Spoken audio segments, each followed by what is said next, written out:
Vamos olhar para a economia com a nossa reportagem, porque Tainá, a taxa de desemprego no Brasil caiu para 5,4% no trimestre encerrado em junho. É o menor patamar da série histórica do IBGE para esse período. O resultado veio acompanhado de alta na ocupação, impulsionada principalmente pelo avanço do emprego no setor privado. Elis Barreto, ótima notícia para a economia brasileira, que as pessoas estejam mais empregadas.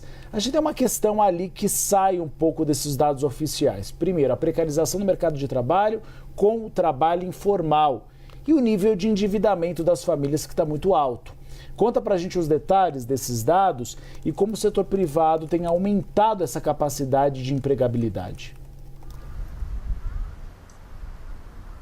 Boa tarde para você, Uribe, Tainá e a todos que nos acompanham. Isso que você traz, Uribe, inclusive do aumento da empregabilidade no setor privado, fala com os dados que foram divulgados ontem pelo CAGED, que é medido pelo Ministério do Trabalho e Emprego, e trouxe uma boa geração de empregos no mês de junho desse ano. Bom, já falando da desocupação, da taxa de desemprego que foi divulgada hoje pelo IBGE, como você disse, é a menor taxa da série histórica, também trouxe uma queda no desemprego na comparação com o primeiro trimestre desse ano, ou seja, os meses ali entre janeiro e março de 2026, quando o desemprego foi verificado em 6,1%. Uribe, bom, segundo o IBGE, também teve um recuo no desemprego na comparação interanual, ou seja, o segundo trimestre de 2026, abril, maio e junho, na comparação com o segundo trimestre de 2025. Naquela época, em 2025, no segundo trimestre, o desemprego encerrou em 5,8%. Bom, a população desocupada somou agora, nesse segundo trimestre, 5,9 milhões de pessoas, um recuo de quase 11% na comparação com o primeiro trimestre desse ano. Já em relação ao mesmo trimestre do ano anterior, esse dado apresentou uma queda de 6,3%, ou um total de 718 mil pessoas que deixaram a desocupação. Esse segundo trimestre, segundo o IBGE, ainda ficou marcado pela alta de pouco mais de 1% no número de pessoas ocupadas na comparação trimestral e 0,7% na comparação também com o ano anterior. Segundo o IBGE, como você disse, essa alta foi puxada principalmente pelo maior número de empregados justamente no setor privado. Então, os dados captados pelo IBGE em consonância com os dados também verificados pelo Ministério do Trabalho e Emprego. Os trabalhadores com carteira assinada, segundo o IBGE, cresceram 0,6% no setor privado entre os meses de abril e junho desse ano. Uribe. Obrigada, Elis. A gente vai repercutir também esse cenário com o nosso analista de economia, o âncora do CNN Money, Vitor Irajá, já em tela. Oi, Irajá, tudo bem? O que você destaca dos dados que a Elis trouxe? Bem-vindo. Muito boa tarde a você, a Uribe, todos que acompanham a gente aqui no Bastidores CNN. Tainá, a Elis destrinchava esses dados para a gente, referentes exatamente a essa publicação emprego por parte do IBGE. Existe um aspecto que é bastante relevante da gente trazer da PNAD contínua, que é o seguinte: o Brasil tem hoje pouco mais de 39 milhões de trabalhadores com carteira assinada, 13 milhões 600 mil, cerca de 13 milhões 600 mil na informalidade, sem carteira. Coloca essa taxa de informalidade no patamar de 37,4%, que é, se a gente parar para pensar, quase um quarto da população brasileira, portanto, estaria sem qualquer tipo de amparo do ponto de vista legal, vinculado a, por exemplo, as regras da CLT. Isso denota exatamente uma mudança estrutural que a gente vem acompanhando no mercado de trabalho. E exorta uma discussão bastante relevante que a gente tem acompanhado no mercado, que envolve principalmente o impacto da condução da política monetária também na criação ou, evidentemente, na extinção de vagas de emprego. Na semana passada, o presidente do Banco Central norte-americano, Kevin Warsh, ele foi a uma sessão na Câmara dos Representantes dos Estados Unidos e disse que o Banco Central norte-americano, o Federal Reserve, teria muito mais condições de controlar a inflação do que manter exatamente um ambiente sólido do mercado de trabalho norte-americano com as ferramentas que o Banco Central tem. Isso é importante lá nos Estados Unidos, por quê? Porque o Banco Central norte-americano, diferentemente do Banco Central brasileiro, ele tem o que chamam-se de duplo mandato.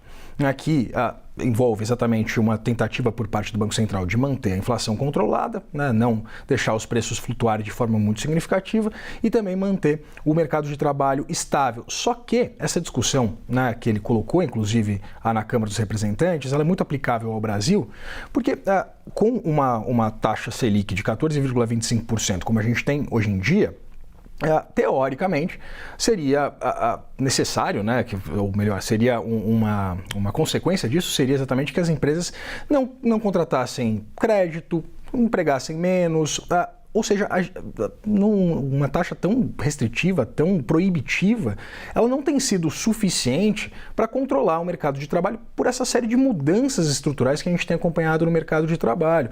Tanto em relação à própria reforma trabalhista aprovada, né, no governo de Michel Temer ainda em 2017, quanto com a instituição de novas modalidades, novas formas de se contratar, quanto evidentemente com esse avanço da inteligência artificial.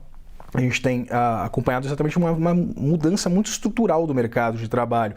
E isso exorta exatamente essa discussão sobre o quanto um Banco Central que tenta, pelo menos, comprimir um pouco o nível de atividade, principalmente do ponto de vista não só de preços, né, mas também de empregos, o quanto, na verdade, essas mudanças todas que a gente tem acompanhado tornam esse trabalho muito mais difícil, entre muitas aspas, porque a gente sabe que existe, né, de acordo com a própria literatura econômica, o chamado desemprego de equilíbrio, que seria aquele que não desaqueceria demais o nível de atividade econômica, pensando evidentemente também do ponto de vista social, mas que também não seria responsável por um incremento tão significativo do ponto de vista inflacionário, né, fomentando exatamente esse consumo por parte da população. Então, a gente tem acompanhado exatamente esse cenário. Portanto, para a gente encerrar, menor patamar para o período desde o início da série histórica em 2012, abaixo dos 5,6% de maio e dos 5,8% que a gente tinha registrado um ano atrás.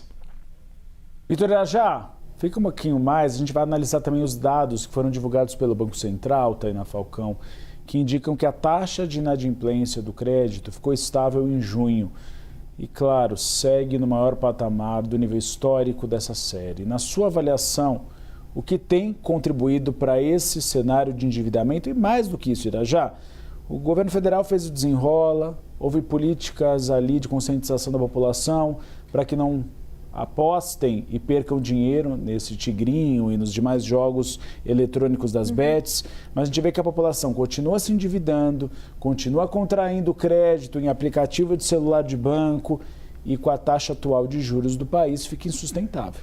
Pois é, né, Uribe, isso dialoga inclusive com esses dados que foram publicados hoje em relação ao mercado de trabalho, mostrando que a renda média do trabalhador ficou em R$ 3.738 no trimestre. É um recorde para um segundo trimestre, é verdade, mas na comparação com os 3 primeiros meses do ano, houve uma oscilação negativa.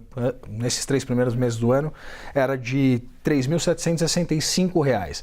Apesar exatamente de ser elevado, a gente tem acompanhado, exatamente por causa de uma taxa de juros bastante restritiva, e não só isso, uma inflação ainda bastante desancorada, né? A gente tem uma inflação altíssima, principalmente penalizando ao longo dos últimos anos. A gente acompanhou o preço dos alimentos, né, de uma forma um pouco mais ampla. Denota exatamente uma dificuldade muito grande da população de cumprir com suas obrigações mensais e não só isso, contratando, como você disse, linhas de crédito caríssimas, que normalmente são as mais ofertadas, por exemplo, a linha de cartão de crédito, cujos juros podem ultrapassar o patamar de 400% ao ano.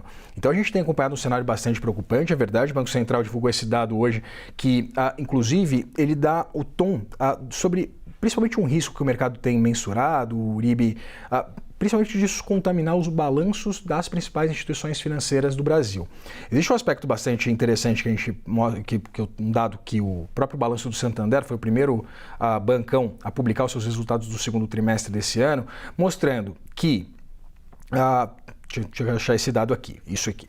A inadimplência acima de 90 dias, que é considerada pelo banco, ficou estável, ficou ali em um patamar de 3,3%, de acordo com o Santander. Mas, um detalhe importante, porque o banco aumentou em 27%, que eles chamam de baixas contábeis de créditos, que são considerados irrecuperáveis, ou seja, deixa de ofertar uma linha de crédito de um pouco mais de risco, exatamente porque o banco teme que esse dinheiro não volte, que esse empréstimo ele não seja pago. E há um aspecto também bastante relevante, porque o Santander ele eleva as suas provisões. O que são provisões? São dinheiro guardado, né? O banco que guarda o dinheiro exatamente para mitigar uma possível alta da inadimplência ao longo de um determinado período. Então a gente tem acompanhado exatamente uma alta de 20,6% das provisões para perdas, né? Coisa de 7 bilhões 650 milhões de reais.